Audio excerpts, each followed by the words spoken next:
ಕಬ್ಬು ಬೆಳೆಗಾರರ 9 ದಿನಗಳ ಹೋರಾಟಕ್ಕೆ ಸರ್ಕಾರ ಮಣಿದಿದೆ ಹಾಗೂ ಅದು ಮುಗಿದಿದೆ ಅಂತ ಸಾಮಾನ್ಯವಾಗಿ ಪ್ರಕಟಿತವಾಗಿರುವ ಸುದ್ದಿ.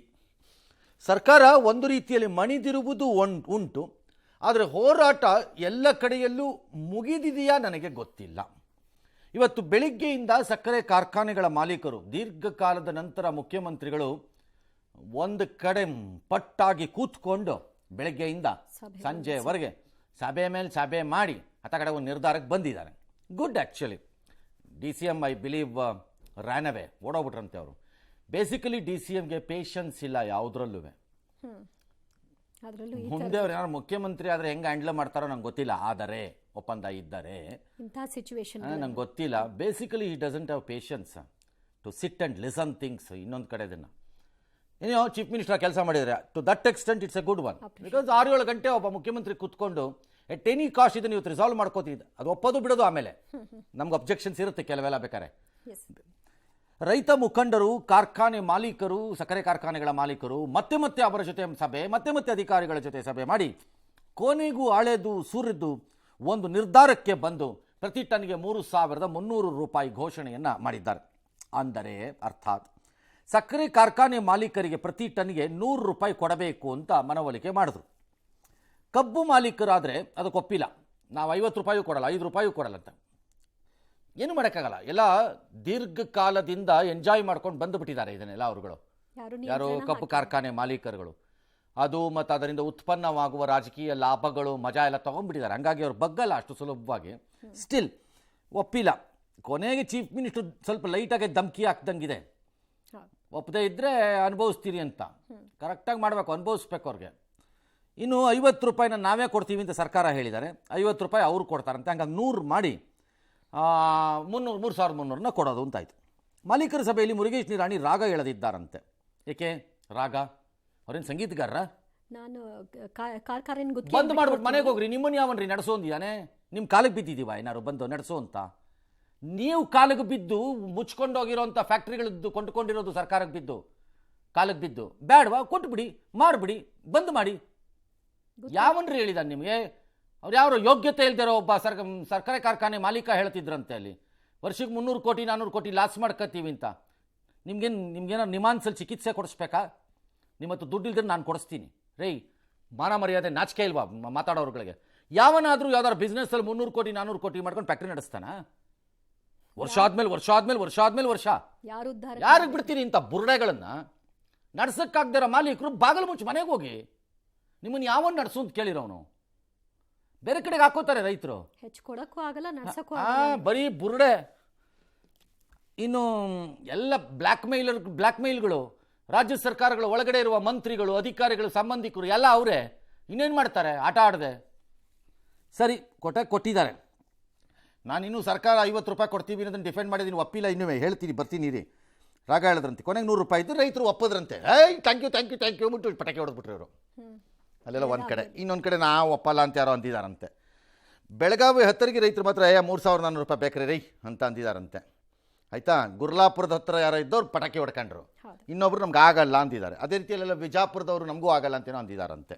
ಅವ್ರಿಗೆ ಇಳುವರಿ ಕಡಿಮೆ ಅಂತ. ಅದೆಂಥದ ಎಲ್ಲ ಇಳುವರಿ ಆಧಾರ ತಾನೆ. ಬಟ್ ಇಳುವರಿ ಏನಾರು ಇರಲಿ, 100 ರೂಪಾಯಿ ಇಳುವರಿಗೆ ಸಂಬಂಧ ಇಲ್ಲ. ಫಿಕ್ಸ್ ಮಾಡಿರೋ ರೇಟ್ ಇಳುವರಿ ಈಗಿರೋ ಇಳುವರಿ ರೇಟಲ್ಲಿ ನಿಮ್ಗೆ ಏನು ಬರುತ್ತೋ ಅದಕ್ಕೆ 100 ರೂಪಾಯಿ ಅಲ್ಲ ಸರ್. ಇವರು 3,200 10.25 ಮಾಡಿದ್ದಾರೆ ಸರ್. ಅದೇ ಇರೋದು ಮೊದಲುವೆ. ಹತ್ತಿರೋದು ಈಗ ಅದೇ ಮೊದಲು ಇರೋದುವೆ. ಮೊದಲು MSP ಇದ್ರ ರೂಲ್ಸ್ ಅಲ್ಲಿ, FRP ನಲ್ಲಿರೋ ರೂಲ್ಸ್ ಅಲ್ಲಿ ಇಳುವರಿ ಏರ್ತಾ ಇದ್ರೆ ದುಡ್ಡು ಏರ್ತಾ ಹೋಗುತ್ತೆ, ಇಳುವರಿ ಇಳೀತಾ ಇದ್ರೆ ದುಡ್ಡು ಇಳಿಯುತ್ತೆ. ಅದಕ್ಕೆ 100 ರೂಪಾಯಿ ಕೊಡ್ತಾರೆ. ನಿಮ್ಮ ಇಳುವರಿ ಏನೋ ನಂಗೆ ಗೊತ್ತಿಲ್ಲ. ಬಿಜಾಪುರದಲ್ಲಿ 6 ಇರಬೇಕು, ಇನ್ಯಾವುದೋ ಪಕ್ಕದ ರಾಯಚೂರಲ್ಲಿ 9 ಇರ್ಬೋದು, ಗುಲ್ಬರ್ಗಲ್ಲಿ 16 ಇರ್ಬೋದು, ನಂಗೆ ಗೊತ್ತಿಲ್ಲ ಅದು ಏನು ಅಂತ. ಅದಕ್ಕೆ 100 ರೂಪಾಯಿ. ಎಸ್, ಎಲ್ಲ ಶುಗರ್ ಫ್ಯಾಕ್ಟ್ರಿಗಳಿಗೆ ಅನ್ವಯ ಆಗೋ ರೀತಿಯಲ್ಲಿ 3,200 ರೂಪಾಯಿ ಒಂದು ಮೆಟ್ರಿಕ್ ಟನ್ಗೆ ಏನು ಒಪ್ಪಂದ ಮಾಡ್ಕೊಂಡಿದ್ರು ಬೆಳಗಾಂನವರು. ಅದ್ರ ಜೊತೆಗೆ 50 ರೂಪಾಯಿಯನ್ನು ಶುಗರ್ ಫ್ಯಾಕ್ಟ್ರಿ ಮಾಲೀಕರುಗಳು ಕೊಡ್ತಕ್ಕಂಥದ್ದು, ಇನ್ನು 50 ರೂಪಾಯಿಯನ್ನು ಸರ್ಕಾರ ಕೊಡ್ತಕ್ಕಂಥದ್ದು. ಈ ವರ್ಷ ಸುಮಾರು 6 ಕೋಟಿಗೂ ಹೆಚ್ಚು ಮೆಟ್ರಿಕ್ ಟನ್ ಶುಗರ್ ಉತ್ಪಾದನೆ ಆಗ್ಬೋದು ಅಂತಕ್ಕಂಥ ಅಂದಾಜಿದೆ. ರೈತ ಸಂಘ ಪ್ರಾಮಾಣಿಕದ, ಚೂಣಪ್ಪ ಪೂಜಾರಿ ಗುರೂಜಿ ಪ್ರಾಮಾಣಿಕದಾರ, ರೈತರಿಗೆ ಗೆಲುವಾಗ್ಯದ. ರಾಜ್ಯ ರಾಷ್ಟ್ರ ಸಚಿವರು ಸಿದ್ದರಾಮಯ್ಯ ಸಾಹೇಬರು ಎಲ್ಲರೂ ಕಣ್ಣು ತೆಗೆದು ಇವತ್ತು ನಮಗೆ ನ್ಯಾಯ ಸಿಗಲಿಕ್ಕೆ ನೀವೆಲ್ಲ ನಮ್ಮ ರಾಜ್ಯದ ಮಾಧ್ಯಮದವರು ಸಹಕಾರ ಮಾಡಿದಿರಿ. ಅನ್ನದಾತರ ಪರವಾಗಿ ನಿಮ್ಮೆಲ್ಲರ ಕಾಲಿಗೆ ಬಿದ್ದು ಧನ್ಯವಾದಗಳು ಸಲ್ಲಿಸ್ತೀನಿ. ಹೋರಾಟ ಮುಕ್ತಾಯ ಸರ್. ಇವತ್ತು 3,300 ಮುಖ್ಯಮಂತ್ರಿ ಅವರ ಘೋಷಣೆ ಮಾಡ್ಯಾರು, ಅದನ್ನು ನಾವು ವಿರೋಧ ಮಾಡಲ್ಲ.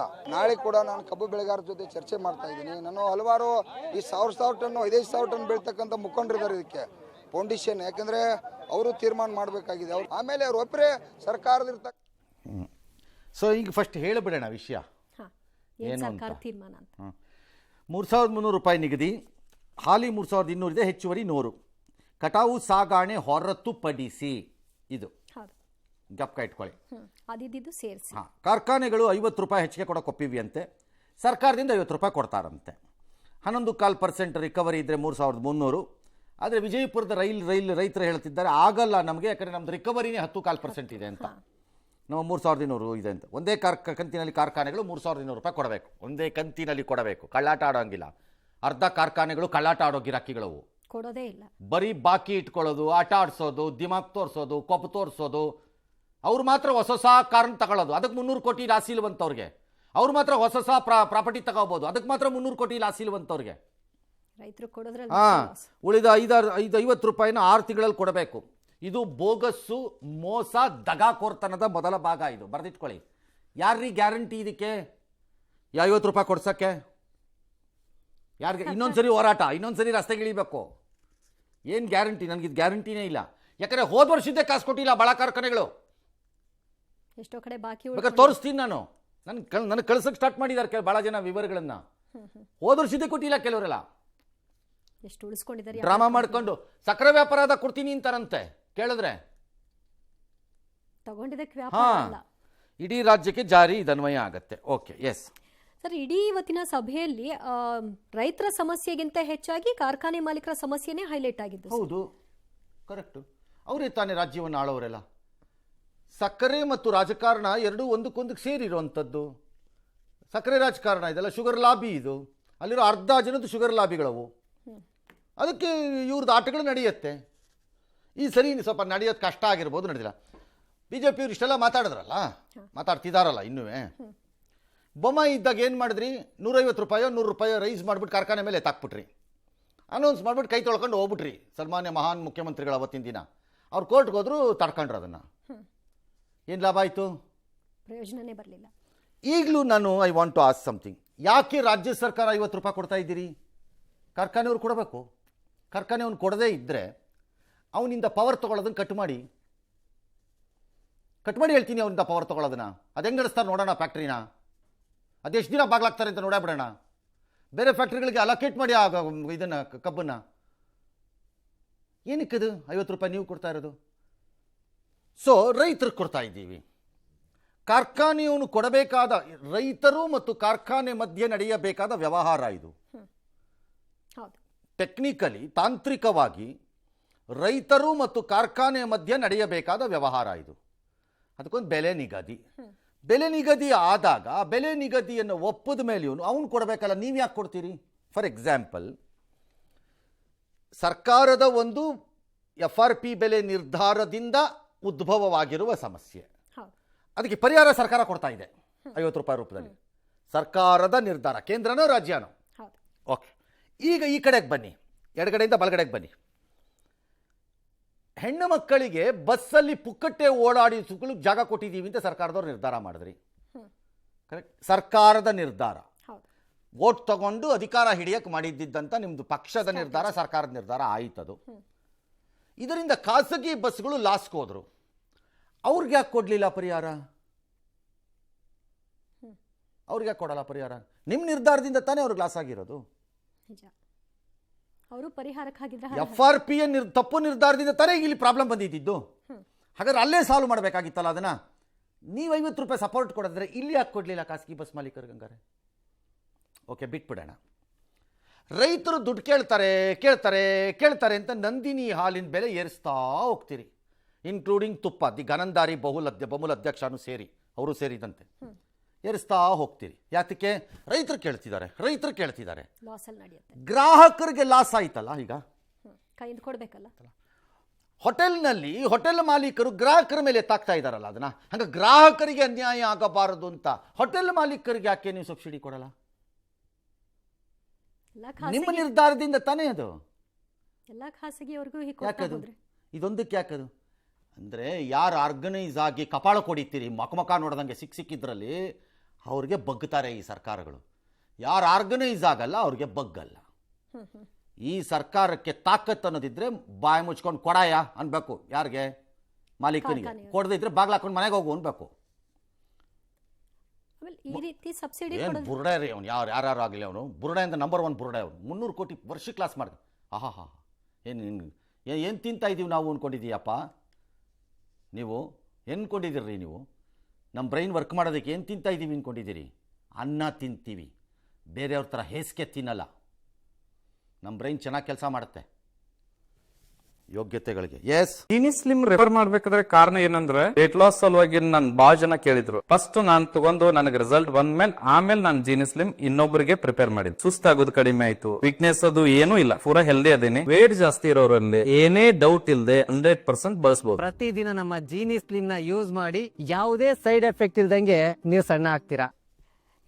ಇದಕ್ಕೂ ಮುನ್ನ ಟನ್ ಕಬ್ಬಿಗೆ 3,500 ರೂಪಾಯಿಗೆ ಆಗ್ರಹಿಸಿ ಕಬ್ಬು ಬೆಳೆಗಾರರು ನಡೆಸ್ತಾ ಇದ್ದಂತಹ ಹೋರಾಟ ಹಿಂಸಾರೂಪಕ್ಕೆ ತಿರುಗಿತ್ತು. ಕಲ್ಲು ತೂರಾಟ, ರಾಷ್ಟ್ರೀಯ ಹೆದ್ದಾರಿ ತಡೆ, ವ್ಯಾಪಾರ ವಹಿವಾಟು ಬಂದ್, ಗಾಜಿನ ಮೇಲೆ ಉರುಳು ಸೇವೆ, ಪೊಲೀಸರ ಜೊತೆ ಬಿಸಿ ಏರಿಸಿದಂತಹ ವಾಕ್ಸಮರ. ಬೆಳಗಾವಿಯ ಹತ್ತರಿಗೆ ಟೋಲ್ ಬಳಿ ರೈತ ಮುಖಂಡರು ಚೂರಪ್ಪ ಪೂಜೇರಿ ಬಣ ಅಡಿಗೆ ಮಾಡೋಕೆ ಮುಂದಾಯಿತು. ಪೊಲೀಸರು ಅದಕ್ಕೆ ಹಂತವಾಗಿ ತಡೀತಾ ಹೋದ್ರು.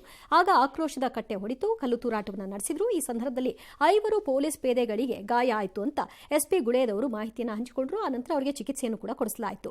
ಕಲ್ಲು ತೂರಾಟ ಮಾಡಿದವರು ನಮ್ಮ ಕಾರ್ಯಕರ್ತರಲ್ಲ ಅಂತ ರೈತ ಮುಖಂಡ ಶಶಿಕಾಂತ್ ಅವರು ಮಾಹಿತಿಯನ್ನು ಹಂಚಿಕೊಂಡ್ರು. ಶಾಲು ಹಾಕಿದವರು ಕಲ್ಲು ತೂರಿದವರು ಅಂತ ಎಎಸ್ಐ ಮಾಹಿತಿಯನ್ನು ಹೇಳಿದ್ದಾರೆ. ಈ ಮಧ್ಯೆ ಶಾಲನ್ನ ಹಾಕದವರು ಕಲ್ಲು ತೂರಾಟವನ್ನು ಮಾಡಿದ್ದಾರೆ ಅಂತ. ಈ ಮಧ್ಯೆ ಗುರ್ಲಾಪುರದಲ್ಲಿ ಪ್ರತಿಭಟನೆ ಮಾಡ್ತಿರುವವರು ರೈತರ ಅಂತ ಪ್ರಶ್ನೆ ಮಾಡಿರುವಂತಹ ಇಂಡಿ ಶಾಸಕ ಯಶವಂತ ಗೌಡ ಪಾಟೀಲ್ ವಿರುದ್ಧ ರೈತ ಮುಖಂಡ ಚೂನಪ್ಪ ಪೂಜೇರಿ ಹಿಗ್ಗಾಮುಗ್ಗಾ ವಾಗ್ದಾಳಿ ನಡೆಸಿದರು.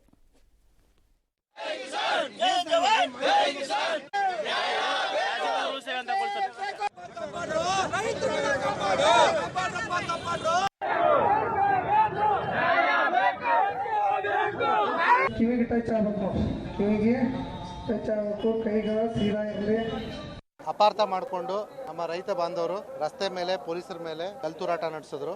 ಪೊಲೀಸರು ನಮ್ಮ ರೈತ ಬಾಂಧವರ ಮೇಲೆ ಬಲ ಪ್ರಯೋಗ ಮಾಡಿಲ್ಲ. ರಾಜ್ಯ ಸರ್ಕಾರ ಮತ್ತೆ ನಮ್ಮ ಹಿರಿಯ ಅಧಿಕಾರಿಗಳ ನಿರ್ದೇಶನ ಬಹಳ ಕ್ಲಿಯರ್ ಆಗಿತ್ತು, ಅವ್ರ ಮೇಲೆ ಬಲ ಪ್ರಯೋಗ ಮಾಡೋ ಹಾಗಿಲ್ಲ ಅಂತೇಳಿ ಅಪಾರ್ಥ ಮಾಡಿಕೊಂಡು ಕಲ್ತೂರಾಟ ಮಾಡಿದ್ರು, ಮತ್ತೆ ರಸ್ತೆ ಮೇಲೆ ಕೂತ್ಕೊಂಡಿದ್ರು. ಕೂಡ ಸರ್ ಎಲ್ಲರಿಗೆ ಇದು ಮಾಡಿ ಹಾದಿ ರೋಡ್ ಕ್ಲಿಯರ್ ಮಾಡೋಣ ಅಂತ ಹೇಳಿ ಇದು ಮಾಡಿದ್ರು ಸರ್. ನಮ್ಮೆಲ್ಲ ಸಿಬ್ಬಂದಿಯವರು ಸರ್, ಆಫೀಸರ್ ಎಲ್ಲ ಸರ್, ಹೊರಗಿನವರು ಬಂದೇ ಇದು ಎಲ್ಲ ಕಲ್ಲು ತೂರಾಟ ಮಾಡಿದ್ದು ಸರ್. ಭಾಳ ಜನ ಇದ್ದಾರೆ ಸರ್, ಒಂದು 100-200 ಜನ ಅವ್ರು ಅದೇ ಸರ್. ರೈತರು ಮಾತ್ರ ಯಾರು ಅಂತವ್ರು ಕಲ್ಲು ತೂರಾಟ ಮಾಡಿಲ್ಲ ಸರ್. ಚಾಲಿ ಇಲ್ಲ ರಸ್ತೆ ಹೋರಾಟ ಮಾಡ್ತಾ ಇದ್ರು, ಅಲ್ಲಿ ಕಲ್ಲು ತೂರಾಟ ಆಗಿರುವಂತ ಕಲ್ಲು ತೂರಾಟ ಮಾಡಿದವರು ಯಾರು ಕೂಡ ನಮ್ಮ ರೈತ ಸಂಘಟನೆಯವರೆಲ್ಲ. ಯಾರೋ ರೈತರ ಮೇಲೆ ಯಾವುದೇ ರೀತಿಯಲ್ಲಿ ನೀವು ಬಲಪ್ರಯೋಗ ಮಾಡಬಾರದು ಅಂತ ಹೇಳಿ ಸೂಚನೆಯನ್ನ ಕೊಟ್ಟಿದ್ದೇವೆ. ಆದರೂ ಕೂಡ ಯಾರು ಲಾಠಿ ಚಾರ್ಜ್ ಮತ್ತೊಂದು ಮಾಡಿಲ್ಲ ಅಂತ ಈಗ ತಾನೇ ನಾನು ಸೂಪರಿಂಟೆಂಡೆಂಟ್ ಆಫ್ ಪೊಲೀಸ್ ಭೀಮಾಶಂಕರ್ ಅವರಿಗೆ ಮಾತನಾಡಿದೆ. ಇಲ್ಲ ಸರ್, ಖಂಡಿತವಾಗಿಲ್ಲ, ನಾವೇ ಏಟು ತಿಂದಿದ್ದೀವಿ, ನಮಗೆ ಏಟುಗಳು ಬಿದ್ದಿದೆ, ಆಸ್ಪತ್ರೆಗೆ ತಗೊಂಡು ಹೋಗ್ತಾ ಇದ್ದೀವಿ. ಇಲ್ಲಿ ಕೂತಿರ್ತಕ್ಕಂಥವ್ರೆಲ್ಲ ರೈತರೆಲ್ಲ ತಿಳಿಯೋ ಮತ್ತೆ ಏನಂತ ರೈತರಲ್ಲ ಅಂದ್ರ ಅಲ್ಲೋ ಅರುಚಿ ಇನ್ನು ಮುಖ್ಯಮಂತ್ರಿಗೆ ಚಡ್ಡಿ ಸಡ್ಲಾಗೈತೆ,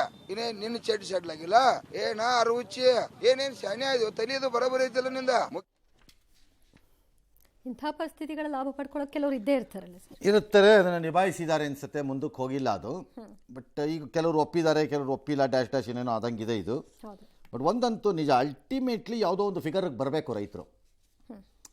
ಎಟರ್ನಲಿ ಬೆಲೆನ ನೀವು ರೈಸ್ ಮಾಡ್ಕೊಂಡು ಹೋಗೋಕ್ಕಾಗಲ್ಲ. ಇಷ್ಟೇ ಬೇಕು ಅಂತ ಕೇಳಿ ಅಲ್ಲ, ಎಟರ್ನಲಿ ಮಾಡ್ತಾನೇ ಹೋಗೋಕ್ಕಾಗಲ್ಲ ಅದನ್ನ. ಯಾಕಂದರೆ there is a limitation of market ಕಂಡೀಷನ್ಸಲ್ಲಿ. ಈಗಲೇ ನಮ್ಮದು ಕಾಸ್ಟ್ಲಿ ಇದೆ. ನಾವೀಗೇನಾದ್ರು ಇಂಪೋರ್ಟ್ ಮಾಡೋಕ್ಕೆ ಹೋದರೆ ಶುಗರು ಕೆಲವು ಕಡೆ ಚೀಪ್ ಆಗಿಬಿಡ್ಬೋದು ನಮಗೆ, ಕೆಲವು ಕಡೆ, ಎಲ್ಲ ಕಡೆ ಅಲ್ಲ. ಹಾಗಾಗಿ ಎಟರ್ನಲಿ ಆಗಲಿಕ್ಕಿಲ್ಲ ಇದು. ಎರಡನೇದು, ಕರ್ನಾಟಕದಲ್ಲಿ ಇಳುವರಿ ವಿಚಾರದಲ್ಲಿ ಸರ್ಕಾರನೋ ಅಥವಾ ಕಬ್ಬು ಅದಕ್ಕೊಂದು ಮಂತ್ರಿ ಬೇರೆ, ಅದಕ್ಕೊಬ್ಬರು ಆಯುಕ್ತರು ಬೇರೆ, ಅದಕ್ಕೊಂದು ನಿರ್ದೇಶನಾಲಯ ಬೇರೆ. ಮಣ್ಣು ತಿನ್ನಕ್ಕೆ ಅಲ್ಲ, ಬೇರೆ ಏನೇನೋ ತಿನ್ಕೊಳ್ಳೋಕ್ಕೆ ಏನಕ್ಕಿದೆಯಂತೆ. ಇಳುವರಿನ ರೈಸ್ ಮಾಡಿಸೋದು ಹೆಂಗೆ ಅಂತ ನೀವು ವರ್ಕೌಟ್ ಮಾಡಬೇಕು ಅವ್ರ ಜೊತೆ. ಈ ಭಾಗದಲ್ಲಿ ನಾರ್ತಲ್ಲಿ, ಸೌತಲ್ಲಿ ನನ್ನನ್ನು ಕೇಳಿದ್ರೆ ಮಂಡ್ಯನಲ್ಲಿ ನಮ್ಮ ರೈತರು ಕಬ್ಬೆ ಬೆಳಿಬಾರ್ದು, ಬೇರೆ ಬೆಳೆಗಳಿಗೆ ಶಿಫ್ಟ್ ಆಗಿಬಿಡ್ಬೇಕು ಅವರು ಇವತ್ತಿರೋ ನೀರಿನ ಪರಿಸ್ಥಿತಿಗಳಿಗೆ. ಸಾಧ್ಯನೇ ಇಲ್ಲ ಇಳುವರಿ ಆಗಬಾರ್ದು, ಅದು ಬೇರೆ ವಿಚಾರ ಬಿಡಿ, ಅದು ಸಪ್ರೇಟ್ ಸಬ್ಜೆಕ್ಟೇ ಬೇರೆ, ಅದು ಇನ್ನೊಂದು ದಿನಕ್ಕೆ ಅದು. ಹಾಗಾಗಿ ಒಪ್ಪಬೇಕಾಗತ್ತೆ ರೈತರು. ಅದೆಲ್ಲ ಎಂ ಬಿ ಪಾಟೀಲು ಪುಕ್ಕಟ್ಟೆ ಮಜಾ ತಗೊಳ್ಳೋಣ ಅನ್ನೋಕ್ಕೆ ಇದು ಕೇಂದ್ರ ಸರ್ಕಾರ 4,500 ಮಾಡಬೇಕು. ಯಾರು ಒಬ್ಬರು ಫೋನ್ ಮಾಡಿಬಿಟ್ರು, ಸರ್ ನಿಮ್ಮದು ಮೆಡಿಕಲ್ ಕಾಲೇಜಲ್ಲಿ ಫ್ರೀ ಸೀಟ್ ಕೊಡಬೇಕೆಲ್ಲ ಅಂತಂದ್ಬಿಟ್ರೆ, ಫ್ರೀ ಸೀಟ್ ಕೊಡ್ಬೇಕಪ್ಪ, ಯಾವುದೂ ಕಾಸು ತೊಗೊಳಂಗಿಲ್ಲಪ್ಪ ನೀವು ಅಂದ್ಬಿಟ್ರೆ ಹಂಗಾಗತ್ತಾ? ಸುಮ್ಮನೆ ಯಾಕ್ರಿ ಜೋಕ್ ಥರ ಮಾಡ್ತೀರಿ? ಯಾರ್ದೋ ಮೇಲೆ ಹೇಳೋಕೆ ಸುಲಭ.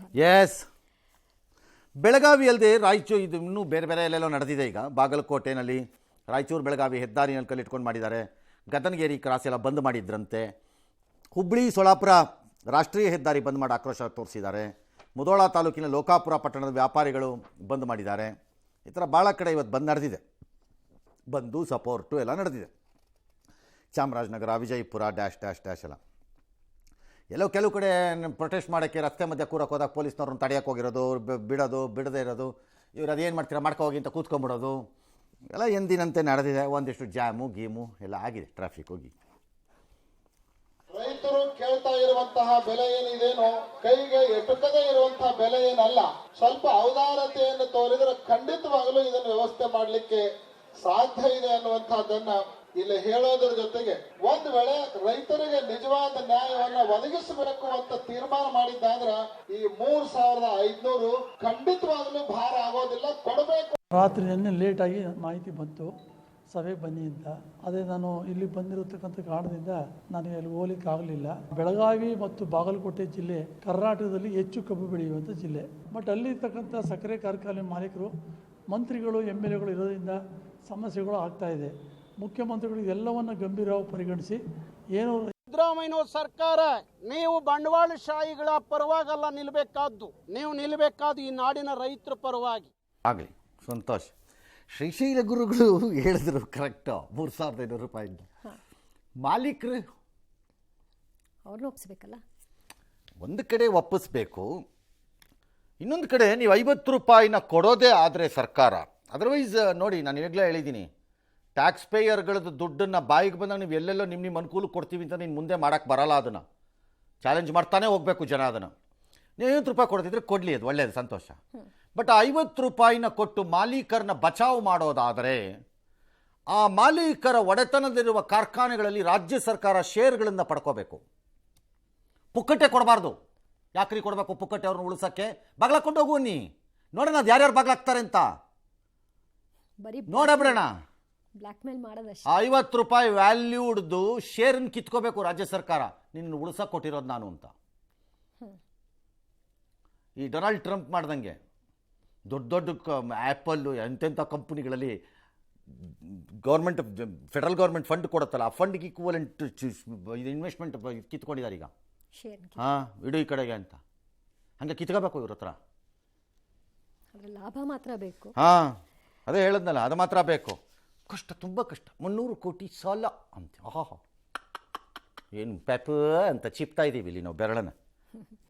ಇನ್ನು ಈ ವಿಷಯವಾಗಿಯೂ ಕೂಡ ರಾಜಕೀಯ ಮುಂದುವರೆದಿದೆ. ಕೇಂದ್ರ ಸರ್ಕಾರವೇ ದರ ನಿಗದಿ ಮಾಡೋದು, ರೈತರ ಸಮಸ್ಯೆ ಚರ್ಚೆಗೆ ಸಮಯ ಕೊಡಿ ಅಂತ ಈಗಾಗಲೇ ಸಿಎಂ ಸಿದ್ದರಾಮಯ್ಯನವರು ಪ್ರಧಾನಿ ಮೋದಿ ಅವರಿಗೆ ಪತ್ರವನ್ನು ಬರೆದಿದ್ದಾರೆ. ಈ ಬೆನ್ನಲ್ಲೇ ಕೇಂದ್ರ ಸಚಿವ ಪ್ರಹ್ಲಾದ್ ಜೋಶಿ ಅವರು ಎಕ್ಸ್ನಲ್ಲಿ ಕಿಡಿಕಾರಿ, ಎಥೆನಾಲ್ ಹಂಚಿಕೆಯ ತಮ್ಮ ಮಾಹಿತಿಯೇ ಸುಳ್ಳು, ಸರಿಯಾದ ಮಾಹಿತಿ ಪಡೆದು ಮಾತನಾಡಬೇಕು, ಆ ಪರಿಜ್ಞಾನ ಇಲ್ವಾ ಅಂತ ಕೇಳಿದ್ದಾರೆ. ಸಚಿವ ಎಂ ಬಿ ಪಾಟೀಲ್ ಎಂದಿನಂತೆ 4,500 ರೂಪಾಯಿ ಟನ್ಗೆ ಕೊಡಬೇಕು, ಇದು ಕೇಂದ್ರ ಸರ್ಕಾರ ತೆಗೆದುಕೊಳ್ಬೇಕಾದಂತಹ ಜವಾಬ್ದಾರಿ ಅಂತ ಬಿಟ್ಟಿ ಸಲಹೆ ಕೊಟ್ಟಿದ್ದಾರೆ. ಆಲ್ ರೈಟ್, ಎಲ್ಲ ಅವರವರಿಗೆ ತೋಚಿದಂತೆ ಅವರವರು ಹೇಳಿಕೊಂಡಿದ್ದಾರೆ. ಪ್ರಹ್ಲಾದ್ ಜೋಶಿ ಅವರು ಎಕ್ಸಲ್ಲಿ ಹೇಳಿರೋದ್ರಿಂದ ಅವರು ಎಕ್ಸಲ್ಲೇ ಉತ್ತರ ತಗೊಳ್ಳಿ ಯಾರ್ದಾರು. ಅದೇ ಈ ಮಾಲೀಕರು ಈ ಎಥೆನಾಲ್ ವಿಷಯದಲ್ಲೆಲ್ಲ ರೈತರಿಗೆ ಏನೂ ಕೊಡಲ್ಲ, ಎಕ್ಸಲ್ಲೇ ಇದ್ದು ಬಿಡ್ಲಿ, ಜನ ಓಟು ಅವ್ರಿಗೆ ಎಕ್ಸಲ್ಲೇ ಕೊಡ್ತಾರೆ ಇನ್ನು ಮುಂದೆ. ಎಸ್, ಮಾಲೀಕರು ಎಥೆನಾಲ್ದೆಲ್ಲ ಲಾಭ ಪಡ್ಕೊಳ್ತಾರಲ್ವಾ ಸರ್, ಅದನ್ನೆಲ್ಲ ಈ ರೈತರಿಗೆ ಅದರಿಂದ ಯಾವ ಲಾಭನೂ ಆಗೋದಿಲ್ಲ, ತೋರಿಸೋದೇ ಇಲ್ಲ ಅದನ್ನು. ಬರೀ ಇದೊಂದೇ ಅಲ್ಲ, ಪವರು ಇದೆ, ಕೋ ಜನರೇಷನ್ನಲ್ಲಿ ಪವರು ಇರುತ್ತೆ. ಅದ್ರ ರೇಟು ಜಾಸ್ತಿ ಮಾಡಬೇಕು ಅಂತ ಕೇಳಿದ್ದಾರೆ. ಹಾಂ, ಅದನ್ನು ಜಾಸ್ತಿ ಮಾಡಬೇಕು. ಅದಕ್ಕಿಂತ ಒಬ್ಬ ಪುಣ್ಯಾತ್ಮ ಕೊಟ್ಟಿದ್ದಾನೆ ಅಲ್ಲಿ ಒಂದು ಐಡಿಯಾನ. ಅವನು ಎಲ್ಲಿಂದ ಬ್ರೈನ್ ಬಂತು ಅವನಿಗೆ ನಂಗೆ ಗೊತ್ತಿಲ್ಲ, ಪುಣ್ಯಾತ್ಮನಿಗೆ. ವಾಣಿಜ್ಯ ಮತ್ತು ಗೃಹ ಬಳಕೆ ಸಕ್ಕರೆ ರೇಟ್ ಬೇರೆ ಮಾಡಿ. ತಲೆನಲ್ಲಿ ಏನು ಇಟ್ಕೊಂಡು ಮಾತಾಡ್ತೀರಿ ಬಾಯಿಗೆ ಬಂದಂಗೆ? ವಾಣಿಜ್ಯ ಗೃಹ ಬಳಕೆ ಅಂತ ನಿಮ್ಮ ತಲೆ ಹೆಂಗ್ರಿ ಡಿಫ್ರೆನ್ಷಿಯೇಟ್ ಮಾಡಿಸ್ತೀರಿ?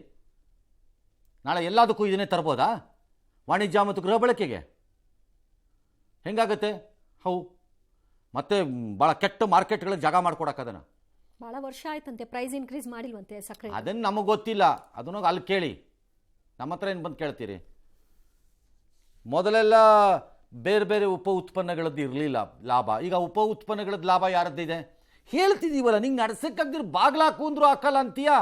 2-3 ನಡ್ಸ ಹಾಕಪ್ಪ ಬಾಗ್ಲು, ನೋಡ ಬಿಡೋಣ. ಗುತ್ತಿಗೆ ಕೊಡ್ತಾರಂತೆ ಸರ್, ನಡ್ಸ್ ನೋಡ್ಸಿ ಅಂತ ಸವಾಲ್ ನೀನು ಹಾಕಿದ್ರು. ಯಾರಯ್ಯ ಹೇಳಕ್ ನನಗೆ ನಡೆಸೋ ಅಂತ? ನೀ ಬಾಗ್ಲಾಕ್ ಆಮೇಲೆ ನೋಡ್ಕೊಳ್ಳೋಣ ಅನ್ಬೇಕು. ನಿಂಗೆ ಆಗಲ್ವೇನಪ್ಪ? ಬಾಗ್ಲಾಕಪ್ಪ. ಯಾರನ್ನೂ ಉದ್ಧಾರ ಬಸ್ ಮಾಡಿ ತಗತ್ತೀನಿ, ಓಡ್ಸಕ್ಕಾಗಲ್ಲ, ಏನು ಮಾಡ್ತೀನಿ? ನಿಲ್ಸಲ್ವಾ ಬಸ್ಸು? ಅಲ್ಲಿ ಯಾರನ್ನ ಕರೆದ್ಬಿಟ್ಟು ಬಸ್ ತಗೋ ಅಂತಾನ? ಇಲ್ವಲ್ಲ. ಮತ್ತೆ ಆಗಿ ಬಾಗ್ಲು ಅನ್ಬೇಕು.